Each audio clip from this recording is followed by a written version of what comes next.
Stone Temple Pilots' sophomore album Purple isn't just a follow up to Core. It's a Molotov cocktail tossed at anyone who thought that they were just another grunge knockoff. Where Core swaggered with testosterone fueled riffs and Scott Weiland's primal howl, Purple shows a band flexing new muscles, mixing muscle with melody, and stepping out of the Seattle shadow to claim their own space in the 90s rock pantheon.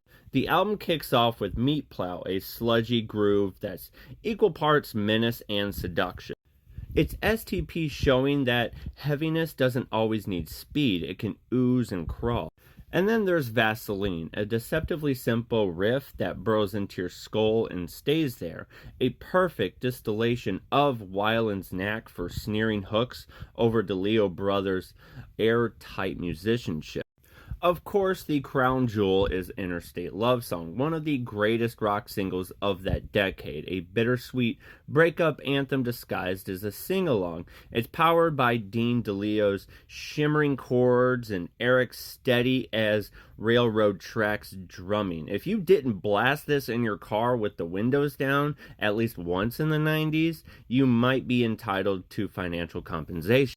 But Purple isn't just about radio hits. The song Big Empty, famously used for The Crow, love that song, feels cinematic, part desert highway, part funeral procession. Silver Gun Superman and Unglued are reminders that STP could still go toe-to-toe with any of their heavier peers, while Pretty Penny introduces an almost psychedelic acoustic flavor that hints at the band's restless creativity. What makes Purple fascinating is the tension. Scott Weiland's lyrics dance between paranoia, desire, self-destruction, often feeling like transmissions from someone teetering on the edge. And the band, meanwhile, plays with an almost casual confidence, as if they knew they were crafting something timeless while the rest of the alt-rock world was still figuring itself out. Looking back, Purple feels less like a grunge record and more like a moment when alternative rock grew legs and started running in different directions.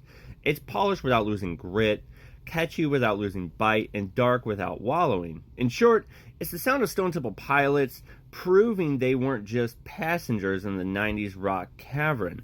They were driving one of the best damn cars on the highway. Purple isn't just a classic, it's a reminder that the early to mid 90s were about more than flannel and feedback. It's about bands like Stone Temple Pilots daring to evolve and in the process giving us an album that still feels alive, dangerous, and ridiculously fun to crank up the full volume. So if you haven't listened to this album, dude, it's amazing. It's one of my favorites. Check it out. Let me know what you think.